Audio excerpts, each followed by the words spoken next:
I'm going to rip the Band-Aid off right now, because if I don't say it out loud immediately, I think I might actually vomit again. For the last 6 months, I have been battling what doctors thought was a mysterious, aggressive autoimmune disease. My gums turned gray and bled if I so much as looked at them. I had recurring strep throat that wouldn't respond to antibiotics. I developed ulcers on my tongue the size of dimes. I lost 15 pounds because swallowing felt like chugging broken glass. I thought I was dying. I thought my body was shutting down. But I wasn't sick. I was being poisoned. Yesterday, I came home early and found my roommate, Chloe, a woman I have lived with for 2 years, a woman I considered a friend, a woman who was literally a pediatric nurse, on her hands and knees in our shared bathroom. She was scrubbing the underside of the toilet rim. She wasn't using a toilet brush. She was using my blue Oral-B toothbrush. When I screamed, she didn't jump. She didn't apologize. She just looked at me with this dead, calm expression and told me it was payback for the time I asked her to soak her lasagna pan. I moved out that hour. But before I get to the confrontation, before I tell you about the police report and the logbook I found on her laptop, you need to understand the hell she put me through. You need to understand that this wasn't just a prank. This was biological warfare. It started back in November. I remember the first time I felt off. It wasn't a gradual decline. It was like hitting a wall. I woke up on a Tuesday with a taste in my mouth that I can only describe as metallic and sewage-like. I brushed my teeth 3 times that morning, scrubbing until my gums stung, but the taste wouldn't leave. By noon, I had a fever of 102. I went to urgent care, and the doctor took one look at my throat and recoiled. "It looks like you've been gargling battery acid," he said. He prescribed a heavy round of amoxicillin and sent me home. That night, Chloe was a saint. That's the part that makes my blood run cold now. She made me soup. She went to the pharmacy to pick up my meds. She sat on the edge of my bed, checked my temperature with her professional nurse's kit, and stroked my hair. "You poor thing," she said, her voice dripping with sympathy. "You really need to be careful with your hygiene, OP. Viral loads are high this time of year." Hygiene. She was lecturing me on hygiene while she was actively feeding me fecal matter. The first round of antibiotics worked for about a week. But 10 days later, the symptoms came back, but worse. This time, it wasn't just my throat. It was my eyes. I woke up with both eyes glued shut, crusted over with thick yellow discharge. Pink eye, bilateral conjunctivitis. I went back to the doctor, a different one this time. She ran a swab culture on my throat and my eyes. 3 days later, I got a call while I was at work. "We have your results back," the doctor said. There was a weird hesitation in her voice. "We found significant colonies of E. coli in your throat and eyes, specifically a strain usually found in fecal matter." I remember freezing in my cubicle. Fecal matter? Like poop? "Yes," she said. "Look, I have to ask, do you engage in risky practices? Or is there any chance you are drinking contaminated water? Maybe from a well?" "No," I said, horrified. "I drink filtered water from the fridge. I live in the city." "It's very strange," she muttered. "Wash your hands, OP. Bleach your bathroom. This amount of bacteria shouldn't be in the upper respiratory tract." I went home and scrubbed the apartment top to bottom. I felt dirty. I felt ashamed. I told Chloe about the diagnosis, thinking she would help me figure it out. When I told her, she laughed. A short, sharp sound. "E. coli? God, Oki, do you not wash your hands after you wipe? That's disgusting." I spent the next hour defending my basic hygiene to her. I felt so small. She stood in the doorway of the bathroom, watching me scour the sink with bleach, shaking her head with this look of pity and disgust. "Make sure you scrub the faucet handles," she instructed me, pointing. "You don't want to reinfect yourself." I did exactly what she said. I scrubbed the handles. Then I brushed my teeth with my toothbrush, the toothbrush I now know she had likely used that very morning to clean the S-bend of the toilet, and went to bed. By January, I was a shell of a person. I had developed a condition called trench mouth, acute necrotizing ulcerative gingivitis. It's something you usually see in World War I soldiers or people with severe malnutrition. My gum tissue was literally dying and sloughing off. My breath smelled so bad that people at work stopped talking to me face to face. I stopped dating. I stopped going out. I was constantly running a low-grade fever, my body fighting a war it couldn't win because I was reinfecting it every single morning and every single night. I started getting paranoid. I thought it was the water pipes. I bought expensive filters for every tap in the house. I stopped eating out. I threw away all my makeup. But the one thing I didn't throw away was my toothbrush, because Chloe had bought me a fancy electric toothbrush holder that sanitized the brush head with UV light. It was a Christmas gift. To help with your bacteria problem, she had said, smiling as she wrapped it. I thought it was such a thoughtful gift. I used it religiously. I'd brush my teeth with the poison brush, rinse it off, and put it in the UV sanitizer, thinking I was killing the germs. I didn't realize that UV light can't clean off microscopic particles of excrement if they are jammed deep into the bristles. Things reached a breaking point 2 weeks ago. I woke up coughing up blood. Not a little streak, but a mouthful. I was rushed to the ER. They did a scope of my throat. My esophagus was raw, lined with sores. The specialist, a frantic-looking guy named Dr. Aris, sat me down in a private room. He didn't look at his clipboard. He looked right at me. OP, he said, his voice dropping to a whisper. I've been looking at your chart. 6 infections in 5 months, multiple strains of coliform bacteria, esophageal erosion. I don't know what's wrong with me, I sobbed. I think I have cancer or AIDS. Just tell me. You don't have cancer, he said firmly. Your blood work is clean regarding autoimmune markers. Your white cell count is just through the roof because you are fighting an infection. He leaned in closer. I am going to ask you a question, and I need you to be honest. Is anyone tampering with your food? I blinked. What? This isn't natural, Dr. Aris said. You are ingesting biohazards regularly, massive amounts. If you aren't doing it to yourself, someone is doing it to you. I live with a nurse, I stammered. She takes care of me. Dr. Aris's face went rigid. A nurse? Yes, Chloe. She's been helping me. Does she have access to your toiletries? I laughed nervously. I mean, we share a bathroom, but she's my friend. Dr. Aris didn't laugh. He handed me a new prescription for a heavy-duty antibiotic and looked me dead in the eye. Go home. Do not eat anything there. Do not drink anything there. And for the love of God, buy a new toothbrush and keep it in your car. I walked out of the hospital shaking. I wanted to believe he was crazy. I wanted to believe he was watching too many crime shows. Chloe was my friend. We watched The Bachelor together. We shared clothes. The idea that she was poisoning me was insane. But that night, the seed of doubt had been planted. I didn't go home immediately. I parked my car down the street from our apartment complex. I sat there for 2 hours, just watching the windows. I saw the bathroom light flick on. I remembered something, a small detail I had ignored for months. Every morning, my toothbrush was wet. I always assumed it was just not drying out from the night before, or maybe the humidity in the bathroom. But sometimes the handle felt slimy. I felt a wave of nausea roll over me. I looked at the time. It was 6 p.m. Chloe usually worked the night shift, but she was off tonight. I decided to test Dr. Aris's theory. I wasn't going to catch her poisoning my food. I was going to catch her in the bathroom. I walked to the house. I opened the front door silently. I had greased the hinges months ago because I didn't want to wake her up when I left for work. Ironic, right? The apartment was quiet. Then I heard it. Scrub. Scrub. Splash. It was coming from the bathroom. My heart hammered against my ribs like a trapped bird. I crept down the hallway. The bathroom door was cracked open just an inch. I pushed it open, and that's when my life fell apart.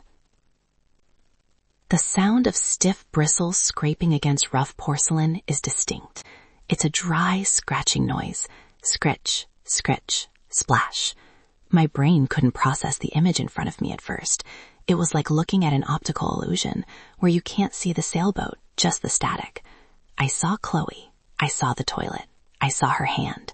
But the connection between the objects refused to snap into place. Chloe was hunched over the bowl. The water in the toilet wasn't clear.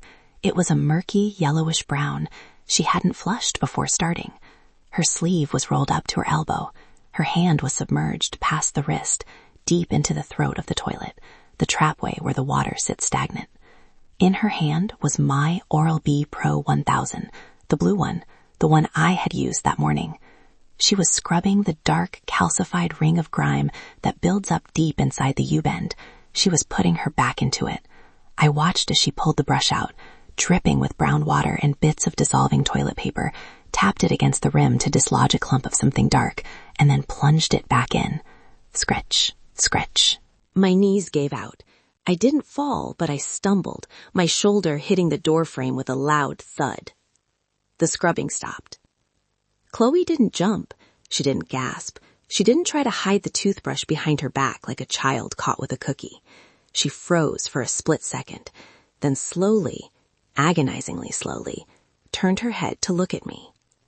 Her expression is burned into my retinas. It wasn't fear. It wasn't guilt. It was annoyance. She looked like I had walked in on her while she was reading a book. "You're home early," she said. Her voice was calm, flat. I couldn't breathe. My throat, already raw and blistered from months of infection, seized up. "What?" I choked out. "What are you doing?" Chloe sighed, standing up. She held the dripping toothbrush in her right hand. A droplet of toilet water ran down the handle, over her fingers, and dripped onto the bath mat. "Cleaning?" she said simply. "With my toothbrush?" My voice rose to a shriek. "You're using my toothbrush!" She looked at the brush, then back at me, a small, cold smile playing on her lips. "Well, the toilet brush is too big to get under the rim properly. You know how I like things thorough." "I used that," I whispered, the reality crashing down on me like a landslide. "I used that this morning. I've been using that for months." I felt the phantom sensation of the bristles against my gums. I tasted the ghost of fecal matter. I thought about the ulcers, the bleeding, the E. coli, the doctors asking me if I drank sewage. "I know," Chloe said. She walked over to the sink. I took a stumbling step back, terrified she was going to touch me. But she didn't. She turned on the tap. She ran my toothbrush under the water for 2 seconds, just 2 seconds, gave it a quick shake, and placed it back into the UV sanitizer on the counter. The little blue light on the sanitizer flickered on, purifying. "Why?" I screamed. Tears were streaming down my face now. "Why would you do that? I've been so sick. I was coughing up blood." Chloe turned to face me, leaning her hip against the counter. She crossed her arms. "Remember the lasagna pan?" she asked. I stared at her. "What?" "November," she said. "The lasagna pan. You left a note on the fridge. 'Chloe, please soak your dishes. It's disgusting.'" I remembered. I had asked her politely to clean a pan that had been sitting on the stove for a week, growing mold. "You called me disgusting," Chloe said, her voice dropping an octave. "You acted like you were so much better than me, so much cleaner, high and mighty OP with her chore charts and her rules." She took a step toward me. "I wanted to see if you were really that clean," she whispered. "I wanted to see how clean you'd feel with shit in your mouth." "You're insane," I gasped. "You're actually a psychopath." "I'm a nurse," she corrected me, as if that explained everything. "I know exactly what the human body can handle. You weren't going to die. You just needed to be humbled." "Humbled?" I touched my throat. "I have permanent scarring in my esophagus." Chloe shrugged. "You have a sensitive constitution. Not my fault." The nonchalance broke me. This wasn't a fight. This wasn't an argument. To her, this was just cause and effect. I criticized her cleaning. She fed me waste. In her broken brain, the scales were balanced. I realized then that I wasn't safe. The look in her eyes was dead. Sharks have more empathy than what I saw in her face. I turned and ran to the kitchen. "Where are you going?" she called after me. Her voice was teasing now. "I haven't started dinner yet." I grabbed my car keys off the hook. My hands were shaking so badly I dropped them twice. I snatched my purse. I didn't pack a bag. I didn't grab clothes. I just needed to be on the other side of a locked door. "OP, don't be dramatic," she yelled from the hallway. I heard her footsteps coming toward the kitchen. I slammed the front door behind me and sprinted to my car. I fumbled with the lock, threw myself into the driver's seat, and locked the doors just as Chloe appeared on the porch. She wasn't chasing me. She was just standing there, framed by the doorway of the house I paid half the rent for. She gave me a little wave. I peeled out of the driveway, hitting the curb, tires screeching. I made it about 3 blocks before the nausea won. I pulled into the parking lot of a 7-Eleven, threw the door open, and vomited onto the pavement. I heaved until there was nothing left, and then I dry heaved until my ribs felt like they were cracking. Every time I closed my eyes, I saw it. The bristles splaying out against the stained porcelain, the brown water dripping, the way she put it back in the holder. I sat there on the asphalt, wiping bile from my chin, and realized I couldn't just leave. I couldn't just stay at a hotel and move on. She had poisoned me. She had assaulted me. And I realized something else. The logbook. 3 months ago, Chloe had bragged about keeping a wellness journal on her laptop. She said she was tracking her macros and her sleep. But I remembered seeing a tab open once when she asked me to fix her Wi-Fi. It was an Excel spreadsheet. I hadn't looked closely then, but I remembered the headers. Date, method, symptom, response. I thought it was for her patients. Sitting in that 7-Eleven parking lot, shivering in the evening air, I realized it wasn't for her patients. It was for me. I was her lab rat. I pulled out my phone. I didn't call my mom. I didn't call my boyfriend. I dialed 911. 911, what is your emergency? I want to report a poisoning, I said, my voice sounding like gravel. And I think she kept records. The police dispatch operator was confused at first. Ma'am, you're saying your roommate used your toothbrush? She sounded skeptical, like I was calling to complain about a roommate stealing yogurt. I have documented medical records, I screamed into the phone, losing my composure. I have 6 months of inexplicable bacterial infections. I just witnessed her scrubbing the toilet with it. This is bioassault. Please, just send someone. They sent a patrol car to the 7-Eleven. 2 officers, a younger guy named Officer Miller, and an older, sterner woman named Officer Diaz. I showed them my throat. I showed them the pictures on my phone from when my gums were black and necrotic. I showed them the discharge papers from the ER stating suspected ingestion of contaminated material. Officer Diaz's face hardened. Let's go get your things. We drove back to the apartment. The lights were off. My car was still in the driveway where I had left it, but Chloe's car was gone. She had bolted. Stay behind us, Officer Miller said, hand resting on his holster. We entered the apartment. It was silent. The air smelled of bleach. She had tried to clean up the scene. The bathroom door was open. My toothbrush was gone. The holder was gone. She had taken the evidence.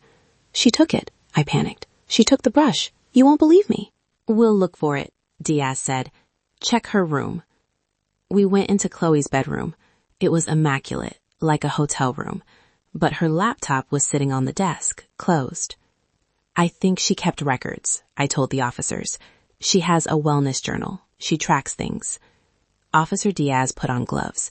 Is it password protected? Yes, but I know it, I said. It's the same as our Wi-Fi password. She's lazy with security. Diaz opened the laptop. I typed in the password. Clean Living 123. The desktop loaded.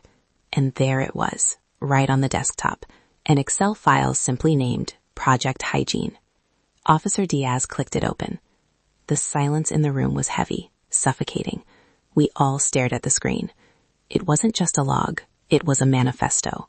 It was a spreadsheet with hundreds of rows. Column A, date. Column B, source. Column C, application. Column D, observations. I read the entry for November 12th.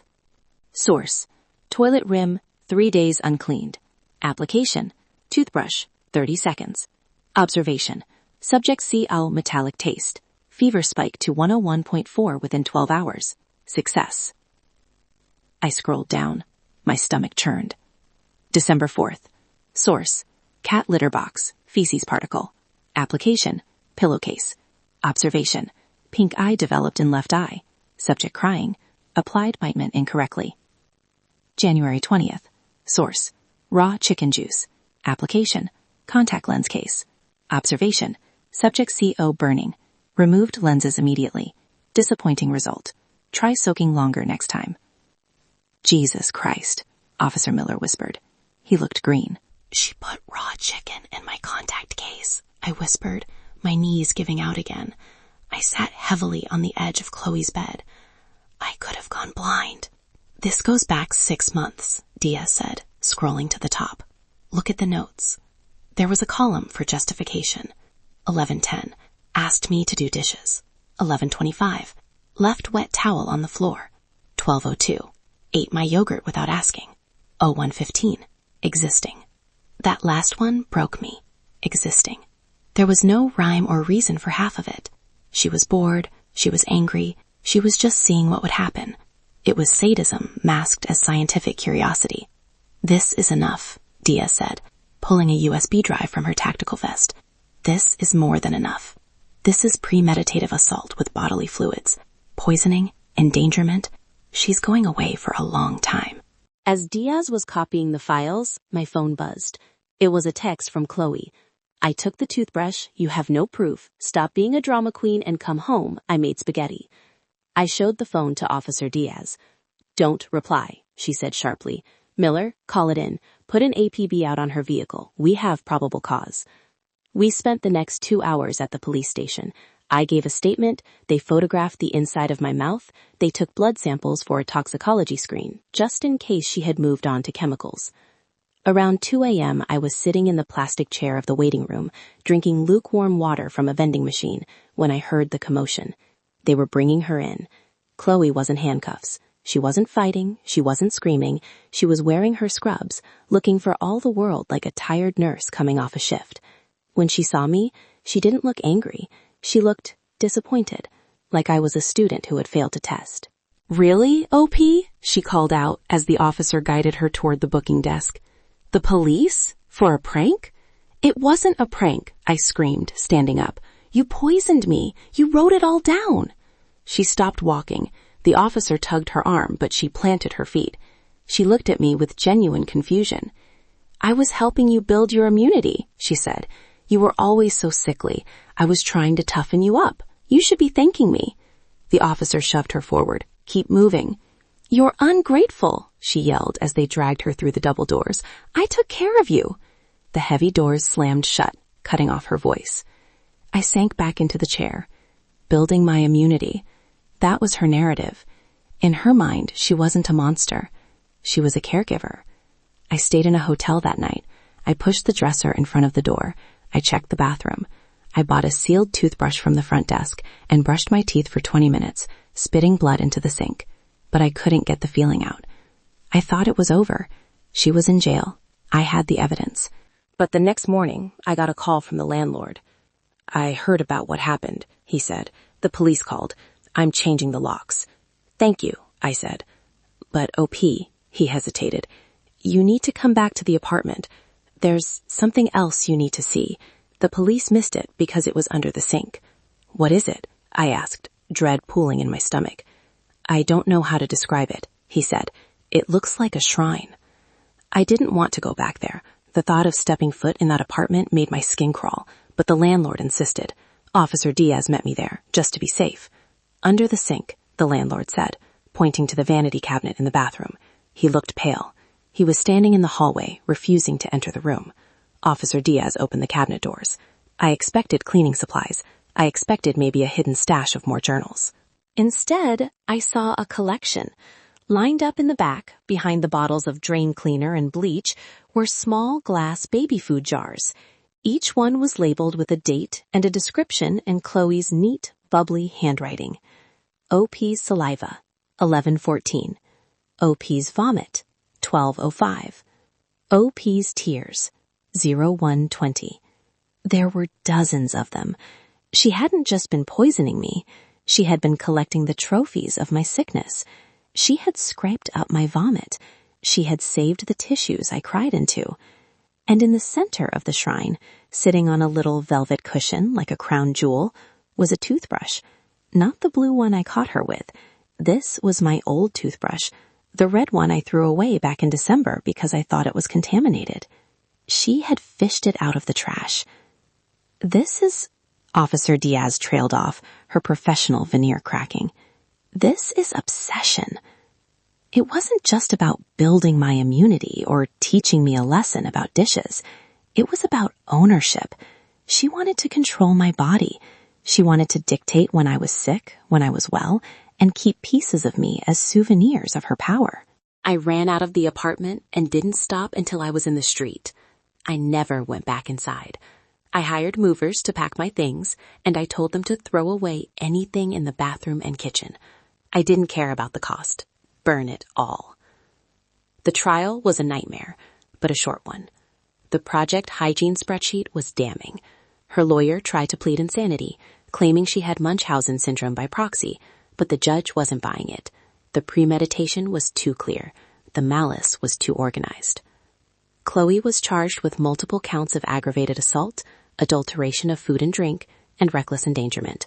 Because she was a nurse, the medical board stripped her license immediately. She didn't look at me during the trial. She spent the whole time sketching on a notepad. When the verdict was read, guilty on all counts, she just rolled her eyes. She was sentenced to 8 years in prison. It feels like justice, on paper, but justice doesn't fix you. It's been 6 months since I moved out. I live alone now. I live in a building with a concierge, security cameras, and triple locked doors. My physical health has mostly recovered, though I have permanent scarring on my gums and esophagus. My dentist says I'll be prone to gum disease for the rest of my life. I had to get 2 root canals because the acid from the constant vomiting destroyed my enamel. But the mental damage? That's the part they don't tell you about. I have OCD now. I can't help it. I wash my hands until they bleed. I can't eat food that I haven't prepared myself. If I go to a restaurant, I watch the kitchen like a hawk, and even then, I usually panic halfway through the meal and leave. And the toothbrushing. I own 5 toothbrushes. They are locked in a biometric safe in my bedroom. I don't leave them in the bathroom. I brush my teeth in the kitchen, using bottled water. I boil the brush head before and after every use. Sometimes, late at night, I wake up tasting metal. I know it's a phantom taste. I know my mouth is clean. But the memory is so strong, it feels like there's a film of grime coating my tongue. I visited Chloe once, about a month ago. I don't know why. Maybe I needed closure. Maybe I wanted to see her in a cage. She sat behind the glass, wearing a beige jumpsuit. She looked healthy, rested even. "Why did you come?" she asked. "I just wanted to know if you were sorry," I said. She smiled, that same tight plastic smile she gave me when she promised to do the dishes. "I read that spreadsheet, OP," she said softly. "You know, your immune markers were actually improving by February. If you had just let me finish the protocol, you would have been invincible." I hung up the phone and walked out. She isn't sorry. She thinks she's a scientist who was interrupted before her breakthrough. So, if you have a roommate and you keep getting sick, if the doctors can't figure it out, if your water tastes a little funny, check your toothbrush, check the smell in the bathroom, and for the love of God, don't ask them to do the dishes.